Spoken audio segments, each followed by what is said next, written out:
এক, এই ফরিদপুর শহরে সিটি কর্পোরেশন করা এবং দুই, ফরিদপুরকে বিভাগ করা।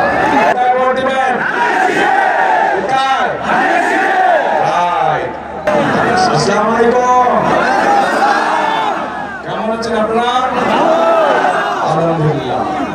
প্রিয় ভাই বোনেরা, এই যে আমি আজকে আপনাদের সামনে এখন বক্তব্য দিতে উঠলাম, প্রত্যেকটা এলাকার বিভিন্ন সমস্যার কথা আপনাদের নেতারা আপনাদের সামনে তুলে ধরেছেন। শুনতে পেরেছেন আপনারা সেটা? আচ্ছা, আপনারা ওনারা যে সকল দাবি দেওয়া দিয়েছেন এলাকার উন্নয়নে, প্রত্যেকটি এলাকার জনগণের এবং এলাকার সমস্যার কথা বলেছে। এনারা যে সমস্যার কথাগুলো বলেছে, আপনারা কি সেই সমস্যাগুলোর সাথে একমত? সকলে একমত? আচ্ছা, তাহলে এই মানুষগুলোর দায়িত্ব হচ্ছে যে আপনারা তাদেরকে নির্বাচিত করলে পরে ইনশাআল্লাহ তারা এলাকার সমস্যার সমাধান করবে, তাই তো নাকি? কিন্তু সমস্যার সমাধান করতে হলে তো প্রথমে আপনাদের একটা দায়িত্ব আছে। কি সেটা?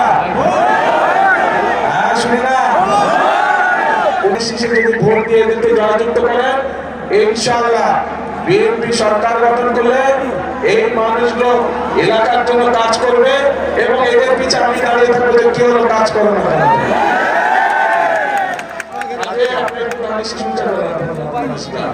এদের সকলের হাতে আমি দলের পক্ষ থেকে ধানের শীষ তুলে দিয়ে গেলাম। 12 তারিখ পর্যন্ত এদেরকে আপনারা দেখে রাখবেন। নির্বাচিত হলে পরে 13 তারিখ থেকে এদের দায়িত্ব হচ্ছে 24 ঘন্টা আপনাদেরকে দেখে রাখা। এটাই তো শুনলাম নাকি? ঠিক শুনছি?